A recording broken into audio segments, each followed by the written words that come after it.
What you're about to witness isn't just arrogance. It's the most brazen display of inherited privilege ever caught on camera in Judge Frank Caprio's courtroom. A 26-year-old senator's son walked in wearing his father's name like armor, believing politics could erase violence, that money could silence witnesses, and that his last name would shield him from justice. Minutes earlier, he'd thrown a drink in a restaurant server's face, a single mother, then shoved her when she stood her ground. But his biggest mistake wasn't the assault. It was what came next. Because when he walked into Judge Caprio's courtroom and tried to threaten the bench itself, in front of 5 witnesses and a live docket, he didn't just lose his case. He detonated his father's 16-year political career. This isn't just a story about violence and entitlement. It's about the day power met principle and lost. When a young man discovered that Ivy League degrees, family names, and political ties mean nothing when you cross the line between arrogance and accountability. Because in Judge Frank Caprio's courtroom, justice doesn't bow to privilege, it humbles it. So before we dive into this shocking confrontation between political power and judicial integrity, hit that subscribe button, because what you're about to see proves once again, you can buy influence, but you can't buy character. And Judge Frank Caprio never lets privilege silence justice. This story about a senator's son who assaulted a working mother and then threatened the judge deserves to reach everyone who needs to understand that political families don't get to assault people without consequences. It's a tense Friday afternoon in early June, and Providence Municipal Court is handling what should be a routine assault case. The early summer air outside carries warmth and possibility, but inside the courtroom, the temperature is about to become charged with class warfare and political privilege meeting accountability. At exactly 3:15 p.m., the courtroom doors open with casual arrogance, and through them walks Brett Sullivan, the 26-year-old son of Rhode Island State Senator Thomas Sullivan. Brett moves with the entitled confidence of someone who has spent his entire life watching problems disappear because of whose son he is. He's dressed in an expensive suit that screams Ivy League Trust Fund. His designer watch catches the courtroom lights, and his entire demeanor radiates the superiority complex that develops when someone has never faced real consequences for behavior that would land ordinary people in jail. Brett is here because 3 weeks ago, he was charged with simple assault after an incident at an upscale restaurant in downtown Providence. According to the police report, Brett became verbally abusive toward his server, threw a drink in her face, and when she asked him to leave, he physically shoved her, causing her to fall backward into a table. But Brett isn't here alone, and what he doesn't realize is that his victim isn't either. Sitting in the gallery are 5 people who were dining at the restaurant that night. 5 witnesses who saw everything and who voluntarily came to court to make sure this entitled senator's son doesn't escape justice. Also in the gallery is the victim herself, Maria Santos, a 34-year-old single mother who works 2 jobs to support her 8-year-old daughter. Maria sits quietly, nervous but determined, wearing her restaurant uniform because she has to go directly to her second job after court. As Brett approaches the defendant's stand, his attorney, an expensive lawyer clearly hired by his family, whispers something to him. Brett nods dismissively, his expression suggesting he views this entire proceeding as beneath a minor inconvenience that will be resolved quickly thanks to his father's connections. Brett Sullivan, the court clerk, announces, reading from the docket. Brett steps forward with the bearing of someone accustomed to having charges dismissed the moment officials recognize whose son he is. Judge Caprio looks up from his paperwork with the experienced eye of someone who has dealt with entitled defendants for nearly 4 decades. He recognizes Brett's name immediately and understands exactly what kind of case this will be.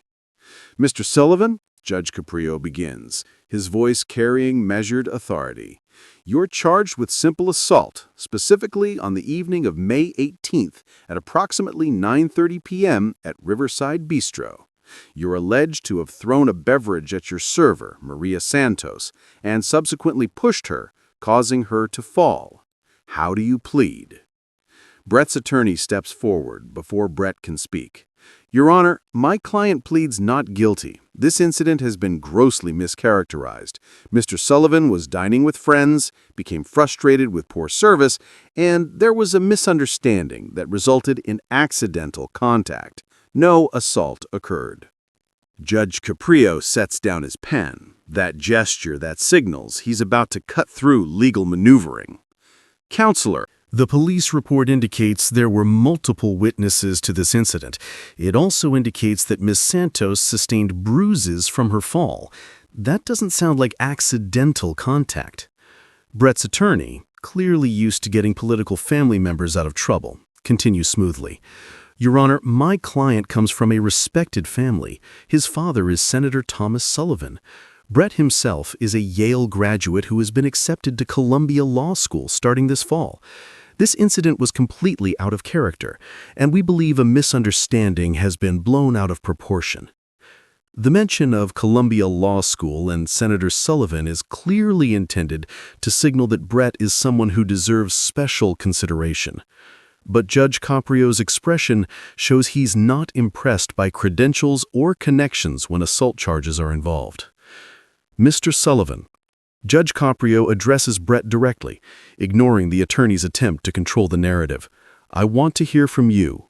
What happened that night at the restaurant? Brett glances at his attorney, who nods permission for him to speak. Brett's voice carries the practiced tone of someone who has been coached on what to say. Your Honor, I was having dinner with friends. The service was extremely slow. Our server, Miss Santos, was inattentive and made several mistakes with our order. I became frustrated, and yes, I may have raised my voice, but I certainly didn't assault anyone. Any physical contact was completely accidental. Judge Caprio looks at the police report again. Mr. Sullivan, according to this report, you called Miss Santos multiple derogatory names, threw your drink directly in her face, and when she asked you to leave, you pushed her with enough force to knock her into a table, causing her to fall and sustain injuries. That doesn't sound accidental. Brett's confident demeanor shows the first crack of irritation. Your Honor, with all due respect, the police report is based on biased witness statements. Miss Santos clearly has an incentive to exaggerate this incident. I'm sure she sees this as an opportunity to get money from my family. The courtroom stirs with shocked whispers. Brett just suggested his victim is lying for financial gain. But what Brett doesn't know is that his victim and the witnesses are all present and about to systematically destroy his version of events. Judge Caprio's expression becomes more serious. Mr. Sullivan, that's a serious accusation to make about your alleged victim. Do you have any evidence that Mrs. Santos is fabricating this incident? Brett glances at his attorney again, emboldened by what he mistakes for judicial uncertainty. Your Honor, I'm just being realistic. I come from a prominent family. People see that as an opportunity. I'm sure Miss Santos is a nice person, but she's probably been advised that she can get a settlement from this. The condescension in Brett's voice when he says Ms. Santos is probably a nice person makes several people in the gallery visibly angry. But Judge Caprio remains calm, sensing that this case is about to reveal itself in a way Brett hasn't anticipated. Mr. Sullivan, Judge Caprio says, before we proceed further, I want to make sure I understand your position. Are you claiming that you did not throw a drink at Miss Santos? Brett nods confidently. Correct, Your Honor. My drink spilled during an animated conversation. It was an accident. And the allegation that you pushed Ms. Santos, causing her to fall. Also untrue. I may have gestured and accidentally made contact, but I certainly didn't push her with any force. She must have lost her balance. Judge Caprio nods slowly. Mr. Sullivan, are you aware that this restaurant has security cameras? Brett's confident expression falters for just a moment. I was not aware of that, Your Honor. And are you aware that there were multiple customers dining at the restaurant who witnessed this incident and who have provided statements to police? Brett's attorney stands. Your Honor, witness statements are often unreliable and influenced by bias. Judge Caprio holds up his hand. Counselor, I'll determine the reliability of witnesses. What happens next will systematically destroy Brett's lies and expose the entitled cruelty of someone who thinks assault is acceptable when done to people he views as beneath him. Judge Caprio looks toward the gallery. Is Maria Santos present in court? Maria stands slowly, clearly nervous but determined. Yes, Your Honor. I'm Maria Santos. Miss Santos, please approach the witness stand. Maria walks forward, her movements showing the careful dignity of someone who works hard and takes pride in doing things properly despite difficult circumstances. After she's sworn in, Judge Caprio addresses her gently. Miss Santos, can you tell me, in your own words, what happened on May 18th at Riverside Bistro? Maria takes a breath, her voice soft but clear. Carrying the slight accent of someone for whom English is a second language. Your Honor, I was working the dinner shift. Mr. Sullivan and his friends came in around 8:30. They were loud from the beginning, clearly had been drinking before they arrived. I took their order and brought their drinks and appetizers. What happened next, Miss Santos? Mr. Sullivan kept snapping his fingers at me and calling me names when I was helping other tables. When I brought their entree, one of his friend's steaks was cooked medium instead of rare. Mr. Sullivan got very angry. He said I was incompetent and called me several names I don't want to repeat. What did you do? I apologized and said I would have the kitchen remake the steak immediately. But Mr. Sullivan said that wasn't good enough. He said people like me shouldn't be allowed to work at nice restaurants. Then he picked up his drink and threw it directly in my face. Maria's voice begins to shake with emotion, but she continues. The drink went in my eyes and down my uniform. I was shocked and humiliated. Other customers were staring. I told Mr. Sullivan very politely that I was going to get the manager and ask him to leave. That's when he stood up and pushed me hard in the chest. I fell backward into a table behind me and hit my hip and shoulder. Miss Santos, did you do anything to provoke Mr. Sullivan's actions? No, Your Honor. I was doing my job. I was polite even when he was rude. I have been a server for 12 years. I know how to handle difficult customers. But I have never had anyone throw a drink at me and push me like that. Judge Caprio's expression shows deep empathy. Miss Santos, can you tell me about the injuries you sustained? Maria pulls up her sleeve, showing a large bruise on her arm. I had bruises on my hip, shoulder, and arm for almost 2 weeks. But the worst part wasn't the physical injuries, Your Honor. It was the humiliation. He treated me like I was nothing. Like I didn't deserve basic respect because I'm a server. What happened after you fell? The manager came immediately and called the police. Mr. Sullivan and his friends tried to leave, but other customers blocked the door and told them to wait for police. Mr. Sullivan kept saying his father would make sure I lost my job and that I would regret this. Judge Caprio makes careful notes. Miss Santos, how has this incident affected you? Maria's voice breaks. Your Honor, I'm a single mother. I have an 8-year-old daughter. I work 2 jobs to support us. After this happened, I was afraid to go back to work. I was afraid other customers would treat me that way. I had nightmares about it. My daughter asked me why I was sad. I didn't know how to explain that someone hurt me just because they thought they were better than me. The courtroom is absolutely silent. Maria's testimony, delivered with quiet dignity, despite obvious pain, has moved everyone listening. But Judge Caprio isn't finished. He's about to call the witnesses who will corroborate Maria's account and destroy Brett's claims of accident and misunderstanding. Your Honor, Brett's attorney stands, clearly sensing the case slipping away. We'd like to cross-examine Miss Santos. Judge Caprio nods. Proceed, counselor. The attorney approaches Maria with practiced legal aggression. Miss Santos, isn't it true that you've consulted with a personal injury attorney about filing a civil lawsuit against my client? Maria looks confused. No, sir. I don't have money for lawyers. Isn't it true that you're hoping to get a large settlement from this case? No, sir. I just want him to take responsibility for what he did.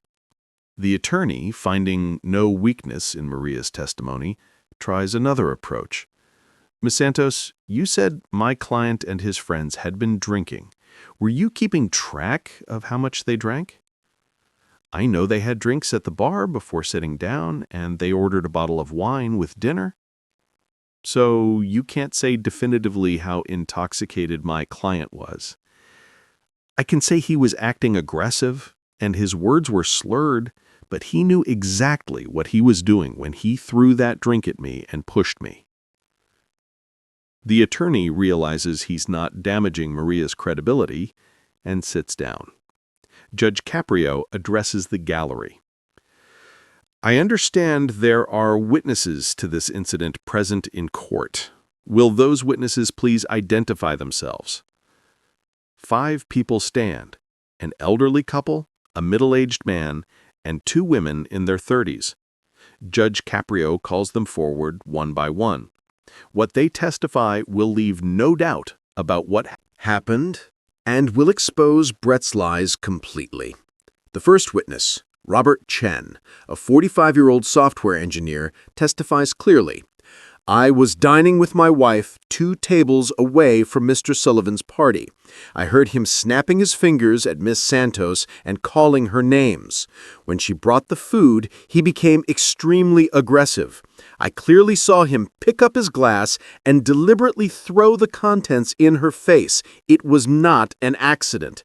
When she said she was getting the manager, he stood up and pushed her with both hands on her chest. She fell backward into the table behind her. It was violent and deliberate.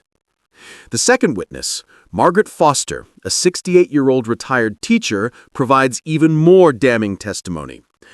I was sitting close enough to hear most of what Mr. Sullivan said. He called that poor woman terrible names. He said people like her shouldn't be allowed to work at decent restaurants.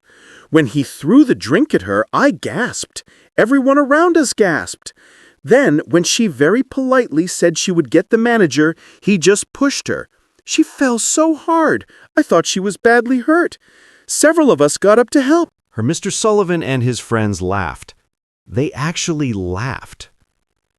The third witness, James Morrison, a 52-year-old physician, adds medical perspective. I'm a doctor. After Miss Santos fell, I went to check if she was injured. She had visible bruising already forming on her arm and shoulder. She was shaking, clearly in shock. Mr. Sullivan showed no concern whatsoever. When I told him he should apologize, he said something crude and tried to leave. The fourth and fifth witnesses, Lisa and Jennifer Patel, sisters who were celebrating a birthday, provide the final pieces of testimony that will seal Brett's fate. We recorded part of it, Jennifer says. We had been taking photos and video for my sister's birthday.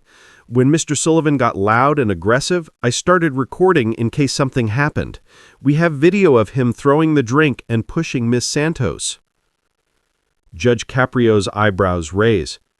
"You have video evidence?" "Yes, Your Honor. We gave it to the police, but we also have it on our phones." "Please show it to the court." Jennifer pulls out her phone, and the video is played on the courtroom monitors. The footage is clear and undeniable. Brett Sullivan, clearly intoxicated, picks up his glass and deliberately throws the contents in Maria's face. Maria recoils, liquid dripping down her face in uniform. She says something inaudible, clearly polite based on her body language, then turns to walk away. Brett stands up, says something aggressive, and pushes Maria hard with both hands. She falls backward into a table, hitting it hard before collapsing to the floor. Brett's friends laugh. Other diners rush to help Maria. Brett tries to walk out. The video is devastating. Every claim Brett made has been proven false. The drink wasn't accidental. The push wasn't a light gesture. Everything Maria testified to was true. The courtroom is silent as the video ends. Every eye turns to Brett Sullivan, who sits frozen, his earlier confidence completely evaporated. But Brett hasn't learned his lesson yet. What he does next will transform this assault case from a criminal matter into a lesson about how threatening judges guarantees the harshest possible penalties. Brett's attorney, clearly panicked by the video evidence, whispers urgently to Brett. But Brett, perhaps emboldened by a lifetime of his family fixing his problems, makes the catastrophic decision to speak. "Your Honor," Brett says, his voice taking on an edge of desperation mixed with entitlement. "I think you need to consider the full context here. Yes, I made a mistake. I had too much to drink. But I'm a Yale graduate. I've been accepted to Columbia Law School. I have my whole future ahead of me. A conviction for assault will destroy my legal career before it starts." Judge Caprio's expression remains neutral. "Mr. Sullivan, the time to think about your legal career was before you assaulted Miss Santos, not after you got caught." Brett's face shows frustration at not being immediately accommodated. "Your Honor, my father is Senator Thomas Sullivan. He has significant influence in this state. I'm sure you're aware that he sits on committees that oversee judicial funding and appointments." Judge Caprio sets down his pen. That gesture that signals something monumental is about to happen. Mr. Sullivan, did you just threaten this court by referencing your father's political position?" Brett, realizing he may have crossed the line, but unable to stop himself, doubles down. "I'm not threatening anyone, Your Honor. I'm just stating facts. My father knows a lot of judges. He has a lot of friends in the legal community. Think it would be in everyone's best interest to resolve this matter quietly. Maybe some community service and counseling. I'm sure Miss Santos would be willing to accept a financial settlement." The courtroom erupts in shocked whispers. Brett just threatened a judge while suggesting he can buy his way out of assaulting a working mother? What Judge Caprio does next will destroy Brett's legal future and force his father to choose between his political career and defending his son's indefensible behavior. Judge Caprio stands up from his bench, his voice cutting through the courtroom with absolute authority. "Mr. Sullivan, let me make something very clear. Your father's political position means nothing in this courtroom. Your Yale degree means nothing. Your Columbia Law School acceptance means nothing. What matters is that you violently assaulted a woman who was doing her job. And now you're attempting to use your family connections to avoid consequences." But Judge Caprio isn't finished. He's about to deliver one of his most powerful statements about class privilege and equal justice. "Mr. Sullivan, you threw a drink in Miss Santos's face because you viewed her as beneath you. You pushed her because you thought someone in your position could assault a server without consequences. And now you're threatening this court because you believe your father's political power makes you immune from accountability? Judge Caprio walks to the front of his bench, eliminating the formal distance. Let me tell you about Maria Santos, Mr. Sullivan. She works 2 jobs to support her daughter. She's been a server for 12 years, maintaining her dignity and professionalism even when customers are rude. She came to this country to build a better life, and she does honest work to provide for her family. She represents everything that's good about hard-working people in this country. The judge's voice grows stronger, more passionate. You, on the other hand, represent everything that's wrong with entitled privilege. You think your education, your family name, and your father's position make you superior to people who serve you. You think assaulting a working mother is acceptable if you're wealthy and connected. And you think threatening judges will make your problems disappear. Judge Caprio returns to his bench and delivers his ruling. Mr. Sullivan, I find you guilty of assault. The video evidence is clear. The witness testimony is unanimous. You deliberately threw a drink at Ms. Santos, and you deliberately pushed her, causing injury. This was not an accident. This was not a misunderstanding. This was assault motivated by class contempt and enabled by entitled privilege. Brett's face goes pale as the reality of a criminal conviction begins to sink in. Furthermore, Mr. Sullivan, because you attempted to threaten this court by referencing your father's political position, I'm imposing the maximum penalties allowed under law. Judge Caprio's voice takes on the weight of absolute judicial authority. You were sentenced to 6 months in county jail. However, I'm suspending 5 months of that sentence on the condition that you serve 30 days immediately, complete 200 hours of community service, specifically working in restaurant kitchens and service positions so you learn to respect the work Ms. Santos does, and you will pay Ms. Santos $5,000 in restitution for her injuries, lost wages, and emotional distress. Brett's mouth opens in shock. 30 days in jail, Your Honor? I can't. Brett starts to protest. You can and you will, Mr. Sullivan. Furthermore, you will attend mandatory anger management and substance abuse counseling. You will write a formal public apology to Ms. Santos that will be published in the Providence Journal. And you will be on probation for 2 years, during which any violation of law will result in you serving the remaining 5 months. The courtroom erupts in applause. Maria Santos, sitting in the gallery, begins crying with relief that someone finally held her attacker accountable. But Judge Caprio has one more devastating point to make that will impact Brett's legal career permanently. Mr. Sullivan, you mentioned your acceptance to Columbia Law School. I am directing court administration to forward a complete transcript of these proceedings, including the video evidence and your attempt to threaten this court, to the Columbia University School of Law admissions office. Brett's face shows horror. Your Honor, no, please. Judge Caprio's voice is firm and final. Mr. Sullivan, to practice law, you must demonstrate good moral character. You assaulted a working mother, lied about it under oath, and attempted to use your father's political position to threaten a judge. Those actions demonstrate you lack the character necessary to practice law. Whether Columbia Law School chooses to rescind your admission is their decision, but they deserve to know who they admitted. The judge looks out at the courtroom, knowing this moment will be recorded and shared widely.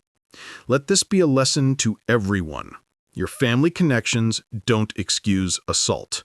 Your education doesn't make you superior to people who work service jobs. And threatening judges doesn't make your problems disappear. It makes them infinitely worse. Court is adjourned.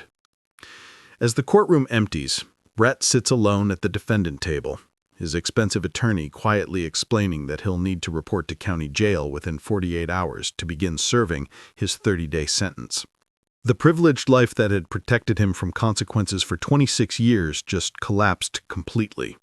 Maria Santos, surrounded by the witnesses who supported her, wipes tears from her eyes. For the first time since the assault, she feels validated and protected by a system she feared wouldn't care about someone like her. What happened in the following days and weeks proved that Brett's assault case had touched something profound about class privilege and the importance of treating all workers with dignity. The video of Brett's court appearance went viral, accumulating over 6 million views in 72 hours. But it wasn't just the view count that mattered. It was the conversation it sparked about how wealthy, connected people treat service workers. Hours, Columbia Law School released a statement announcing they were reviewing Brett's admission in light of the assault conviction and his conduct in court.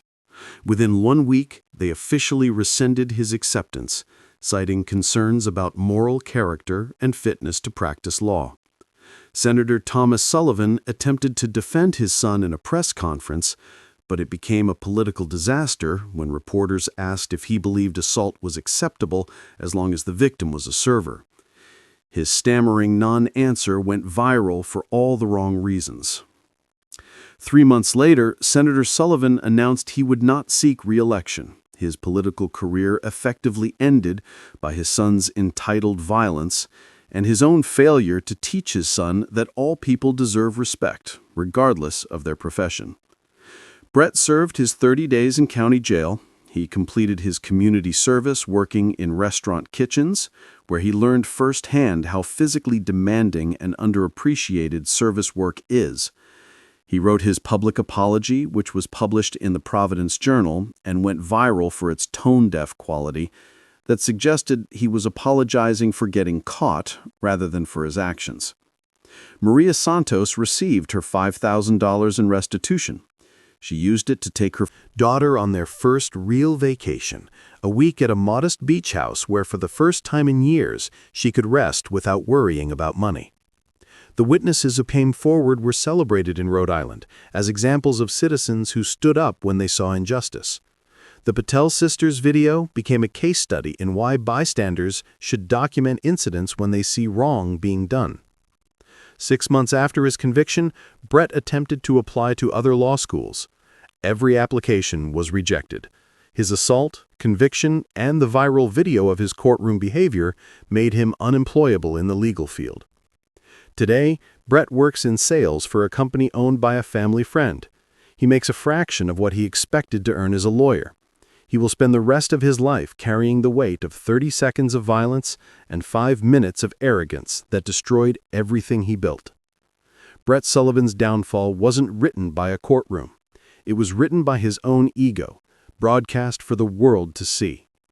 Meanwhile, Maria Santos still stands, stronger than ever. She's back at Riverside Bistro, promoted to lead server, respected by co-workers, and celebrated for her courage. She now speaks at worker rights events, teaching others that dignity has no price, and silence only feeds abuse. The video of that day has become more than viral content.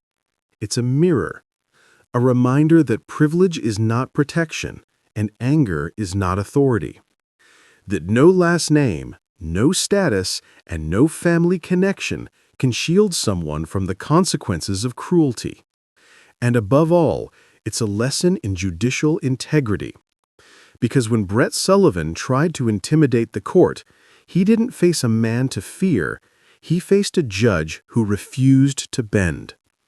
Judge Frank Caprio turned chaos into clarity. He transformed arrogance into accountability and proved, once again, that justice, when guided by conscience, isn't just about punishment, it's about principle. He reminded the world that respect is earned, not demanded, and that real power is not in the voice that shouts, but in the one that speaks truth with calm authority. If this story moved you, share it.